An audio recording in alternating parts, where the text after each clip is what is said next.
Vestige, a psychological horror. If you are returning to the channel, thank you for watching, and your support is definitely appreciated. If you are new, welcome, and hope you enjoy.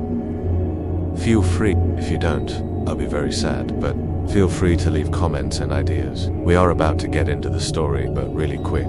I recently just launched a new app called LifeOS Coach, an emotionally intelligent, bias-free AI life coach designed to support and guide individuals between the ages of 17 to 36. Whether you're navigating personal, emotional, or career challenges, LifeOS Coach provides clarity, actionable steps, and motivational support to help you make positive changes in your life.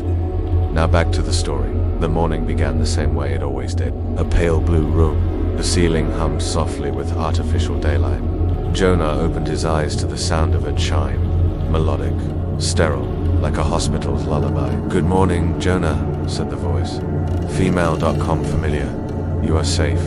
You are home. You are home." He swung his legs over the edge of the bed. The floor was warm, slightly textured, like skin. He didn't like that part, but he'd never thought to question it. That would change. Jonah's days were structured. He showered, dressed in slate gray clothing, and walked to the integration room.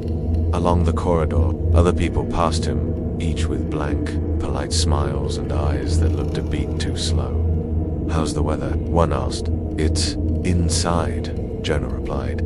They laughed in sync, like a reflex. He didn't laugh. He sat in the integration chair, where a technician he never remembered meeting would place a smooth, onyx disc against his temple. "Memory optimization in progress," she said, her voice stripped of emotion, like a flight attendant's safety briefing. "You may feel mild displacement." He did, always, like a sudden vertigo in his chest, like he'd forgotten something beautiful. But by lunch, it passed. That night, something unusual happened. In his dreams, Jonah never used to dream he stood in a burning field. A girl was there, maybe 7 years old, crying and holding a silver object shaped like a music box. He bent to touch her shoulder. She looked up, and she had his face. Jonah woke gasping. The ceiling didn't hum. The chime never came. The silence screamed. He stood and realized something else. The walls were warping, breathing, almost. "Good morning, Jonah," the voice finally said, but wrong. Static clung to the syllables. "You are safe. You are whole." He stumbled into the corridor. No one else was there. The slate hallway stretched far longer than it should, then split, then folded, a hallway that turned back on itself. The lights flickered with every step. On the wall, written in what looked like ash, "Wake up." He found the technician again, except now her face was a blank, porcelain mask. She was frozen mid. When he touched her, she crumbled like dry paper.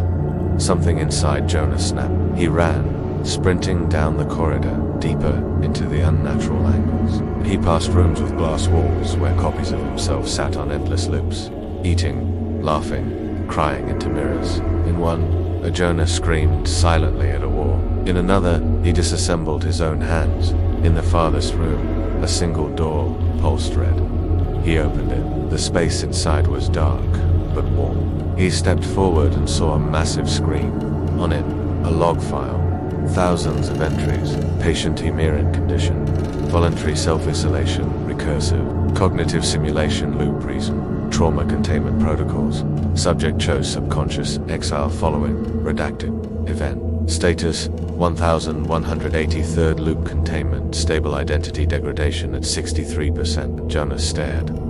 He didn't move. A slow crawling sense of wrong unspooled inside his chest. Then a new line appeared on the screen. Subject showing signs of cognitive breach. Initiate reset. "No," Jonah whispered. Behind him, the walls began to dissolve. He screamed, but not in fear. In recognition. "You chose this," a new voice whispered. Male. His own. "You saw what you did. You couldn't live with it." Flashes hit him. The girl from the field. Fire a home. Her home. Gone. His hands, shaking, blackened. A moment of rage. He remembered. The music box was hers. "This place is your penance." He fell to his knees. "Let me out." "There is no out, Jonah." The world began to compress. The room, the corridors, his very body folding into something smaller, more contained, more compliant. "You are not real. You are the part of you he couldn't face. You are the vestige." He woke again. pale blue room, ceiling humming, a soft chime. "Good morning, Jonah. You are safe. You are home. You are whole." He smiled, just slightly, like he always did. What if you're not the one living the life, but the part of you that was discarded?